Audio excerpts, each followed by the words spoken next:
एक नई वीडियो के साथ आज मैं फिर हाजिर हूँ, आपका होस्ट और दोस्त विक्रांत जोशी। आपको स्वागत करता हूँ मेरे वी मास्टर में, जिसमें हम लेके आते हैं वर्ल्ड अफेयर्स और डिफेंस की दिन भर की टॉप खबरें। तो चलिए जान लेते हैं। अब सबसे पहले खबर की बात करेंगे तो हमारी पहली खबर जो आ रही है वो जम्मू कश्मीर से आ रही है।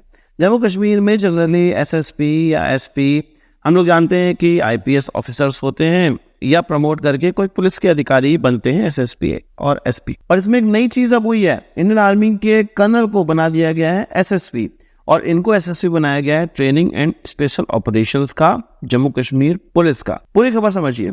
असल में आर्मी के कर्नल हैं जो कि पैरा एसएफ के कमांडो रह चुके हैं, विक्रांत परासर, कर्नल विक्रांत परासर। उनको कमान दी गई है जम्मू कश्मीर पुलिस की और उसमें उनको एसएसपी के तौर पे भर्ती किया गया है डेपुटेशन पे। और उनका काम होगा ट्रेनिंग और स्पेशल ऑपरेशंस के लिए लोगों को तैयार करना। यहाँ से हमें क्लियर हो रहा है कि भारत सरकार धीरे धीरे जो कमान है वो आर्मी के हाथ से हटाकर सिविल एडमिनिस्ट्रेशन में देने जा रही है, पर काबिलियत उनको आर्मी वाली और पैरा एसएफ वाली दी जाएगी। ट्रेनिंग और जितने ऑपरेशन करने हैं उनकी उन सारी चीज़ों की ट्रेनिंग हमारे आर्मी के अधिकारी जम्मू कश्मीर पुलिस तक पहुंचाएंगे। वैसे अगर कोई देशभक्त है तो उसको तो ये खबर बड़ी अच्छी लगेगी। उसको लगेगा कि भाई कश्मीर में कुछ तो बदलाव हो रहा है और आगे चल के ये जो निर्णय है वो और ज्यादा बदलाव क्रिएट करेंगे। पर वहाँ के अब्दुल्लास और मुफ्तीज को ये सब चीज सही नहीं लग रही है। महबूबा मुफ्ती की तरफ से अपने एक्स पर ये लिखा गया कि हम लोग जम्मू कश्मीर को कहते हैं कि सेम राइट्स हैं वहाँ के लोगों को कंट्री के अन्य जगहों के लोगों के बराबर, पर सेम राइट्स तो यहाँ पे दिखाई नहीं दे रहा।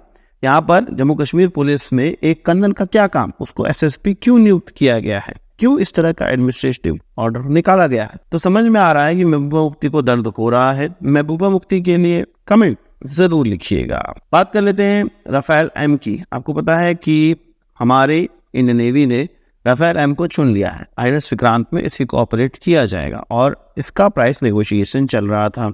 अब भारत की तरफ से जो अपना प्राइस था वो फ्रांस को बता दिया गया और फ्रांस को भी निर्णय लेना था, डैसो को ये निर्णय लेना था, फ्रांस की सरकार को ये निर्णय था कितने रुपए में हमें ये राफेल दिए जाएंगे। तो इसका निर्णय तुरंत ही फ्रांस ने कर लिया है और हमारे एनएसए की एक मीटिंग होने वाली है, एक समिट होने वाला है फ्रांस के अंदर, जहाँ पे ये मुद्दा भी शामिल रहेगा, ये राफेल एम वाला मुद्दा भी शामिल रहेगा। तो उससे पहले ही प्राइस के नेगोशिएशन को पूर्ण विराम देते हुए फ्रांस हमारे प्राइस पे एग्री हो गया है और वो प्रपोजल भेज दिया गया है उनके द्वारा। ये कहा जा रहा है कि प्रपोजल वही था 2016 के दाम पे हमें राफेल दिए जाए। 2016 के बाद जो इन्फ्लेशन लगा है उसको केवल एडजस्ट किया जाए और उसी दाम पे हमें राफेल दिया जाए, जिसको कि फ्रांस मान गया है और वो दाम एक बेंचमार्क की तरह कंसिडर किया गया था। इसके अलावा 40 ड्रॉप टैंक्स भी देने की बात करी गई है। इसके अलावा कुछ स्मॉल नंबर में, कुछ कम नंबर में वर्क स्टेशन भी बात करी गई है देने के लिए। इसके अलावा एक और चीज, एयर टू एयर मिसाइल जो मेटेओर मिसाइल है उसकी कुछ ज्यादा संख्या भारत ने फ्रांस से डिमांड करी है, इसको कि फ्रांस मान गया है। तो एक तरह से आप कह सकते हैं कि भारत का अच्छा नेगोशिएशन यहाँ पर हुआ है और भारतीय जो खेमा है वो काफी खुश है इस नेगोशिएशन से। बात कर लेते हैं भारत और रशिया के रिश्तों की। आपको पता है कि प्रोजेक्ट 75I एकदम अब लगभग डिसाइड हो चुका है कि जर्मनी की कंपनी थाइसन ग्रुप के द्वारा किया जाएगा और भारत की तरफ से मैजिकॉर डॉक लिमिटेड इसमें प्रतिभाग करेगा। पर यहाँ पर अब एक पंगा फिर से रशिया की तरफ से लगाया गया है। रूबिन डिजाइन ब्यूरो के सीईओ का ये कहना है कि वो भारत के प्रोजेक्ट 75I में प्रोजेक्ट में इंटरेस्टेड है और वो ये भी कह रहे हैं कि जो भारत का एक नियम था या एक सोच थी कि 80% इसमें इंडिजिनस कंपोनेंट्स लगेंगे, तो उसके लिए भी वो एग्री हैं। और ये वही रशिया है और ये वही रूबिन डिजाइन ब्यूरो है जिसने कि हाथ खींच लिए थे 2022 में कि वो इंडियन नेवी के इस टेंडर में प्रतिभाग नहीं करने वाले हैं। तो भाई अब क्यों आए हो? ये क्लियर दिखाता है कि भारत के इस प्रोजेक्ट को डिले करने के लिए सारे बयानबाजी चल रही है। रशिया की तरफ से या रूबिन डिजाइन ब्यूरो की तरफ से अमूर 1650 को भारत के सामने रखा गया था या भारत इच्छुक था 1650 में डीआरडीओ के एआईपीओ को लगाने के लिए, यानी कि डीआरडीओ के द्वारा जो एयर इंडिपेंडेंट प्रोपल्शन सिस्टम बनाया गया उसको हम रशिया के सबमरीन में लगाते और अपना इस्तेमाल करते। उस समय रूबिन डिजाइन ब्यूरो पीछे हट गया था और भारत भी ये चाहता था कि भारत को एयर इंडिपेंडेंट प्रोपल्शन की एक अत्याधुनिक टेक्नोलॉजी प्राप्त हो जो कि स्पेन, फ्रांस और जर्मनी के पास है। और इसीलिए जर्मनी को चुन भी लिया गया क्योंकि उनका जो एआईपी की टेक्नोलॉजी अत्याधुनिक है और उनके सबमरीन में काफी इस्तेमाल भी हो रही है। यहाँ पर एक चीज गौर करने वाली है कि रशिया ने आज तक एआईपी सिस्टम नहीं बनाया है। रशिया ने कोई भी एआईपी वाले सबमरीन भी नहीं बनाई है। केवल न्यूक्लियर पावर सबमरीन बनाते हैं, तो किस प्रकार से वो भारत के P75I में प्रतिभाग कर सकते हैं या हमें बेनिफिट पहुंचा सकते हैं। कुल मिला के कोलैबोरेशन के नाम पर ये समय बर्बादी का काम चल रहा है। भारत को इसमें प्रतिभाग नहीं करना चाहिए या इसके लिए इच्छुक भी नहीं होना चाहिए। तेजी से हमें जर्मनी को कॉन्ट्रैक्ट दो और फटाफट सबमरीन का इंडक्शन स्टार्ट करो। आपका क्या कहना है इस पर कमेंट बॉक्स में जरूर बताइएगा। बात रशिया की चली है तो रशियन टैंक की हम लोग बात कर लेते हैं। आप जानते हैं कि भारत बहुत बड़ी संख्या में T-72 टैंक इस्तेमाल करता है और इस समय ऐसा था कि भारत इस T-72 टैंक का सबसे बड़ा इस्तेमाल करने वाला देश था।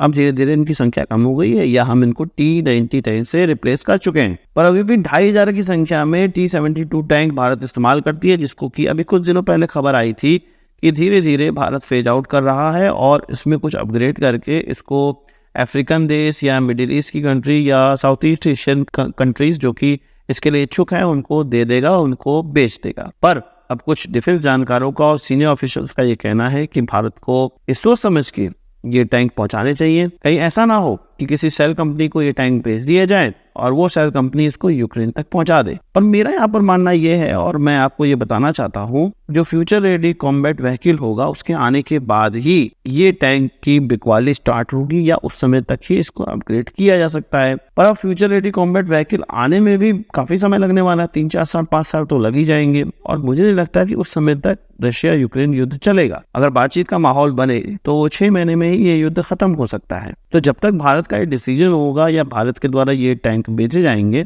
तब तक इसका कोई महत्व नहीं रह जाएगा कि इसको यूक्रेन तक भेजा जाए। दूसरी बात ये, अगर युद्ध चलता भी है तो भारत इसके लिए जिम्मेदार नहीं है कि ये हथियार कहाँ पहुंच रहा है। इनफैक्ट हथियार बेचने वाला ऐसा कोई भी देश नहीं होता है अगर उसका स्वार्थ ना हो कि वो ध्यान दे कि कहाँ कहाँ हथियार इस्तेमाल हो रहे हैं। अगर उसका स्वार्थ है तभी वो ध्यान देता है, नहीं तो हथियार बिकवाली में ध्यान दिया जाता है, ना कि उसके उपयोग कहाँ पर हो रहा है।